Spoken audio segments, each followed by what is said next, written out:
સાહેબ, માણસના નહીં પણ ઈશ્વરના આધારે રહેજો. ઈશ્વર સાંભળી લેશે અને માણસ સંભળાવી દેશે. સાહેબ, તમે ભલેને ગમે તેટલા કિંમતી હોય પણ જો યોગ્ય સ્થાને નથી તો તમારી કોઈ કદર નથી.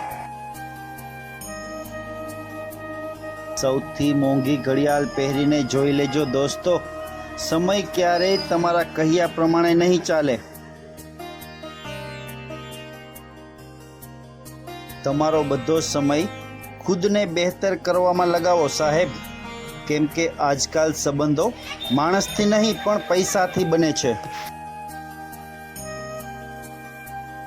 કલ્પના સુંદર હોય છે સાહેબ, પણ જીવી શકાતી નથી.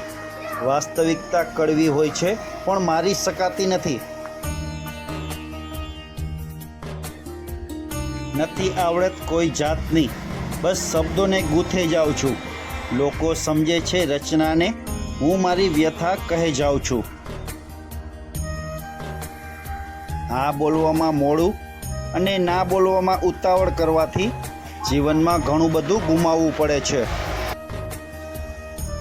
વાત થોડી કડવી છે પણ સાચી છે કે છોકરીના ઘરે એના સંસ્કાર જોવા જાય છે ને છોકરાના ઘરે એની ઓકાત જોવા જાય છે.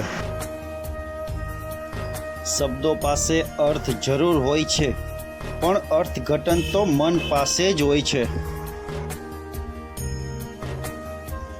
ગરબા હોય કે જિંદગી, ક્યારે પગલું આગળ ભરવું ને ક્યારે પગલું પાછળ ભરવું, જેને એ આવડી જાય એ જ સાચા ખેલૈયા. ચશ્માની દુકાનમાંથી ચશ્મા માટે નવી ફ્રેમ ખરીદી શકાય છે સાહેબ, પણ દ્રષ્ટિ તો આપણી સમજણ ઉપર જ નિર્ભર છે સાહેબ. ખુશ એ જ માણસ હોય છે જે દરરોજ પોતાનું મૂલ્યાંકન કરે અને દુઃખી એ માણસ હોય છે જે દરરોજ બીજાનું મૂલ્યાંકન કરે.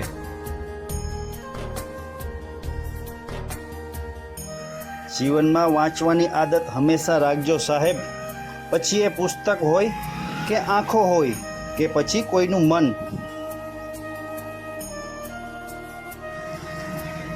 મિત્રો, દરરોજ આવા સુવિચાર વિડીયો સ્ટેટસ માટે મારી ચેનલમાં નવા હોય તો પ્લીઝ ચેનલને સબસ્ક્રાઈબ કરો.